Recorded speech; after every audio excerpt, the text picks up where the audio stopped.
I have told this story only a few times in my life, mainly for the fact that no one would believe it.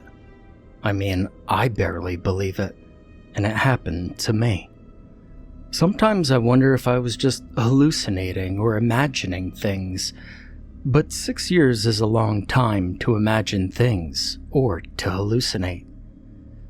I just wonder sometimes that I maybe made it all up. If it wasn't for the fact that my family noticed it as well, I would have ignored it as my imagination, but I digress. This is my story of the thing in our basement, and how it affected my family and altered my life forever.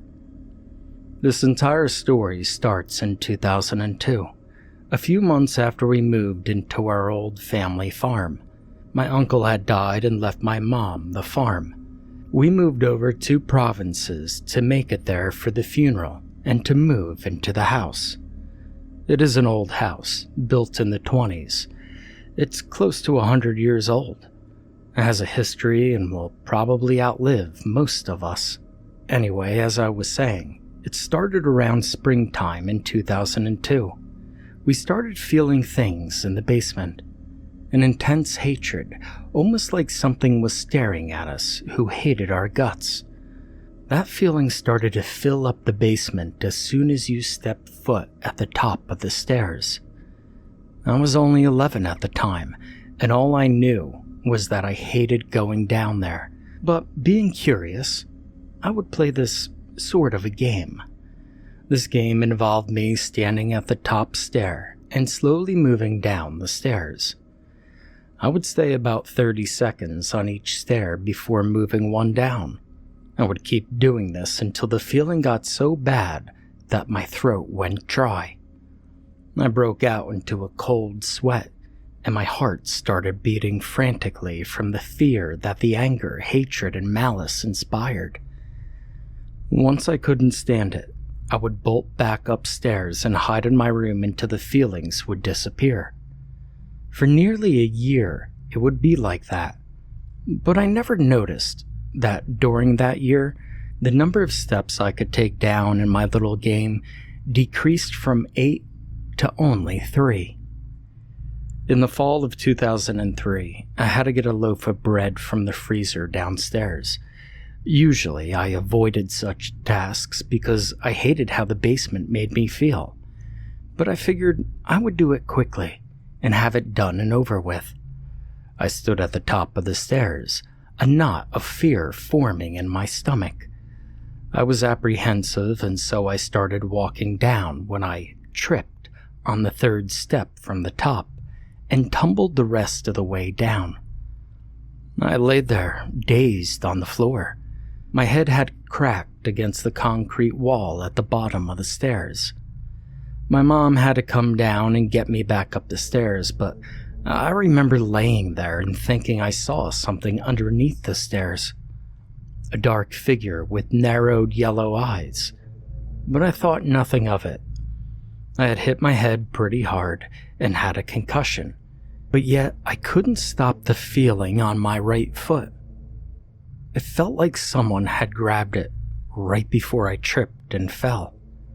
It was a large hand holding down the top of my foot, making me fall, and I stopped going down there after that. I could find ways to get out of it if I had to, passing it off as I was just too busy or I had to do something else. It wasn't until a while later that I saw that I had a pretty deep cut on my foot. I figured, well, I'd gotten it when I tumbled down the stairs, but I knew down deep in my stomach that it had come milliseconds before I had fallen. I still have the scar reminding me of what had happened. The thing down there really started to scare me, because in February of 2004, I felt like it was talking to me. Not really talking, but whispering things to me as I passed the gaping doorway that led down there. The basement opening sat right between the living room and the kitchen, so I had to pass it constantly. If I stayed near it for too long, the lispering would get so loud I could hear some of what was being said. Usually nonsense words like leave, hate, and no. Things like that. But even if I stepped on the very top step, I could hear a voice whispering humorously for me to come down, for me to take another step. I would start seeing things the longer I stood there. A dark shadow right next to the stairs, a flash of glowing yellow eyes, and black shadows reaching between the steps on the stairs. I would bolt, and I swear I could hear the thing chuckling as I ran away. I was terrified because I started feeling the thing on the main floor of the house, too. It was like hundreds of eyes watching you with such malice and hatred that you wanted to be sick. Around June, the thing found its way into my bedroom. I was sleeping on the main floor in what used to be the porch when I woke up to the feeling of something staring at me with great hatred. I opened my eyes, and there it was in the darkest corner of my room. The fear paralyzed me and I couldn't move. I couldn't breathe. The thing didn't move. It just stared at me with the glowing eyes. I didn't know when it left or how long it stayed, but I just remember being cold with fear. And when it was gone, I remember feeling utterly sick to my stomach. I had shook violently for close to an hour afterwards, and I was sitting there in a cold sweat. I didn't sleep for the rest of the night. I just sat in my bed, staring at the dark corner that now just looked like a corner for the rest of the night. It wasn't until the sun rose and the light removed the shadows from the corner that I found the strength to move from that spot. It happened infrequently, I guess you could say. The thing going into my room and staring at me, that is. It was never regular. It was as if the thing wanted to keep me off balance and keep me too terrified to actually fall asleep.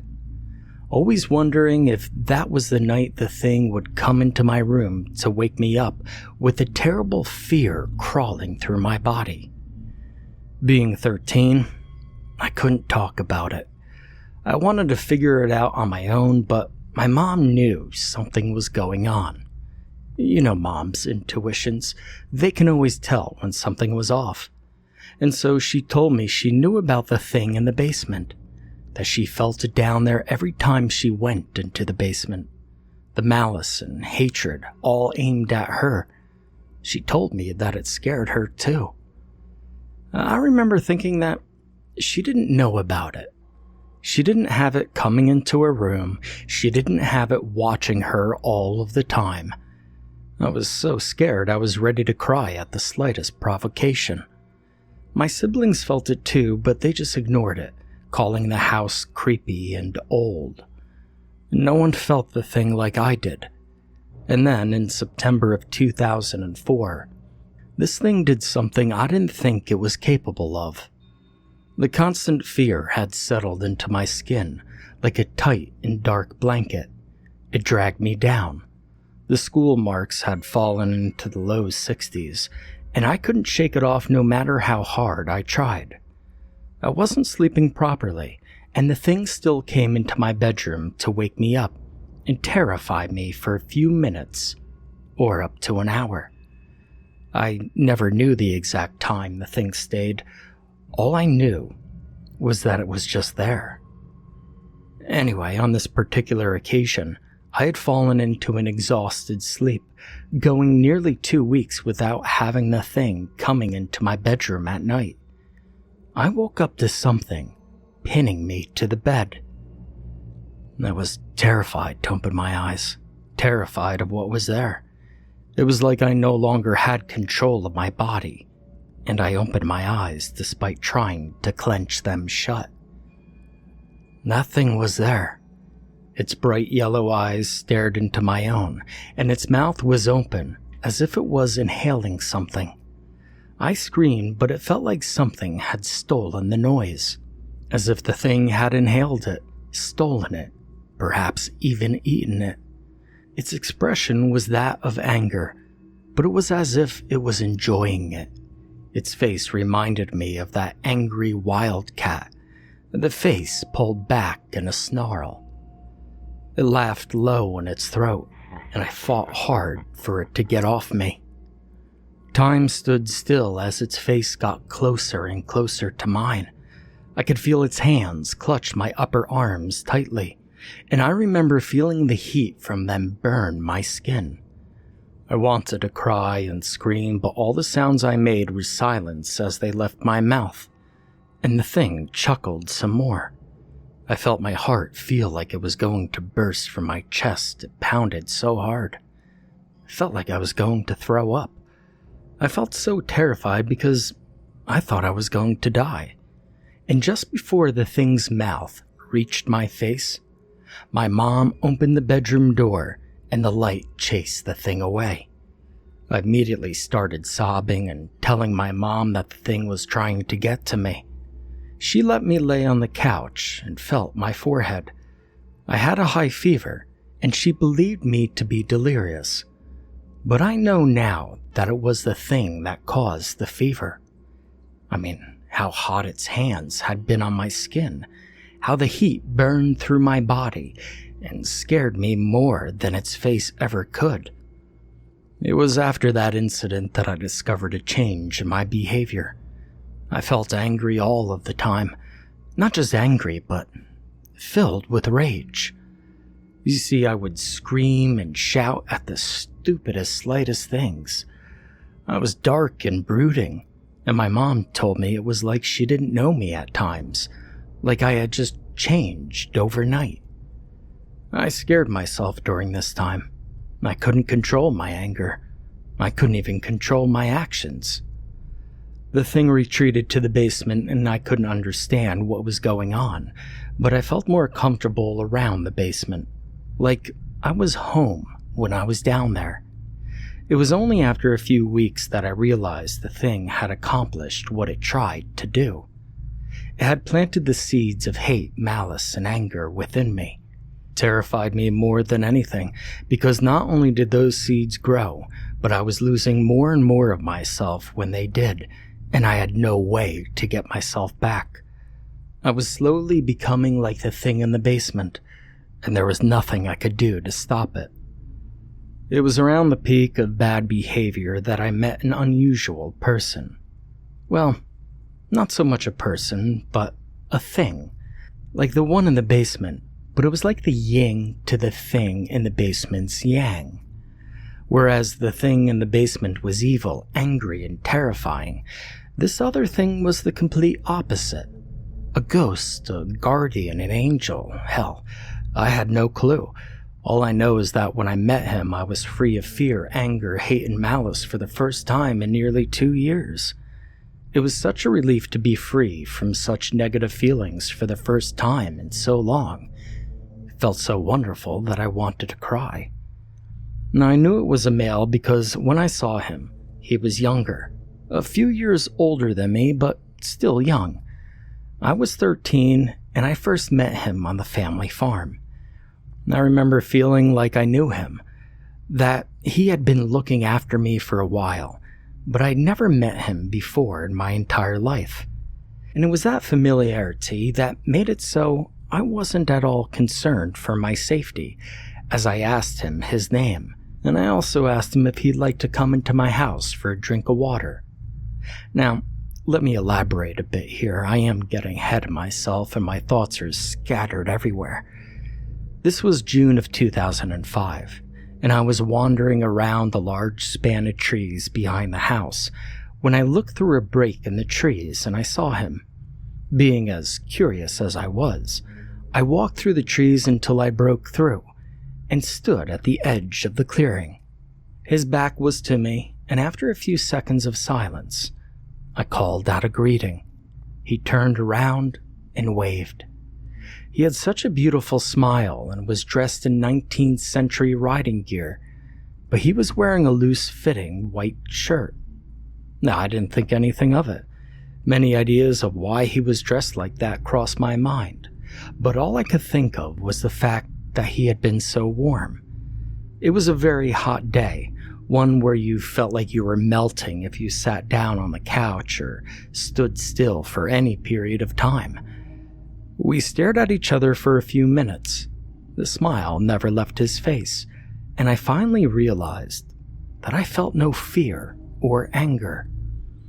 Being as calm as I was and relieved as I felt, I asked him his name.